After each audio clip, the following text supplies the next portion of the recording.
ലഹരിയുടെ ഉന്മാദത്തിലാണ് പ്രതികൾ 5 പേരുടെ ജീവൻ ഇവിടെ ചതച്ചരച്ചത്.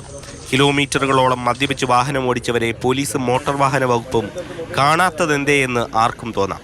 പക്ഷേ നിയമപാലകർ സർക്കാരിൻ്റെ പിടിപ്പുകേടിൽ അനുഭവിക്കുന്ന ദുരിതവും കാണണം. ഇതാണ് നെയ്യാറ്റിൻകര RTO ഓഫീസിലെ ഒരേ ഒരു വാഹനം.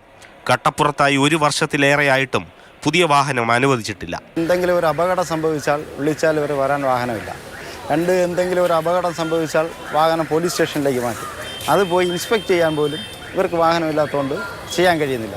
പിന്നെ ആളുകൾ വണ്ടി വിളിച്ചുകൊണ്ട് വന്ന് കൊണ്ടുപോകേണ്ട ഒരവസ്ഥയാണ്. ഒരിടത്തെ മാത്രം കാഴ്ചയല്ലിത്. സംസ്ഥാനത്തെ 86 RTO ഓഫീസുകളിൽ പകുതിയിൽ കൂടുതലിടത്തും വാഹനമില്ല. സർക്കാരിൻ്റെ പിടിപ്പുകേടിൽ ഈ വാഹനം ഇങ്ങനെ കട്ടപ്പുറത്തിരിക്കുകയാണെങ്കിലും ഇവിടുത്തെ ഉദ്യോഗസ്ഥർ കൃത്യമായി ജോലി ചെയ്യുന്നുണ്ട്. സ്വന്തം വാഹനത്തിൽ പോയി അവരവരുടെ ഉത്തരവാദിത്തം കൃത്യമായി നിറവേറ്റുന്നുണ്ട്. ഗതാഗത സംവിധാനത്തെ ഉടച്ചു വാർക്കാനിറങ്ങിയ മന്ത്രിയും ഈ പ്രശ്നങ്ങൾക്ക് മുന്നിൽ നിസ്സഹായൻ. പുതിയ വാഹനങ്ങളില്ല.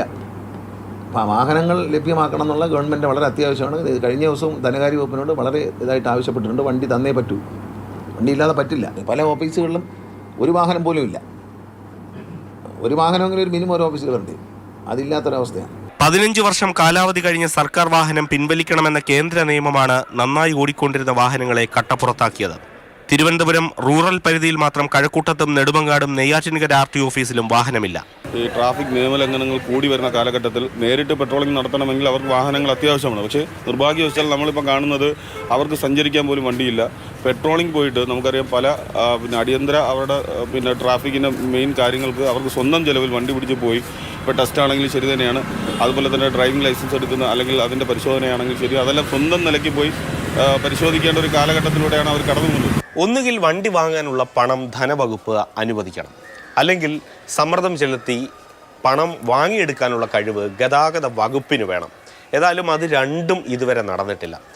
ജനങ്ങളുടെ സുരക്ഷയാണ് സർക്കാരിൻ്റെ പ്രഥമ പരിഗണനയെങ്കിൽ ഇതൊക്കെ എന്നേ നടന്നേനെ. പ്രേം ശശിക്കൊപ്പം AK സ്റ്റെഫിൻ, മാതൃഭൂമി ന്യൂസ്, തിരുവനന്തപുരം.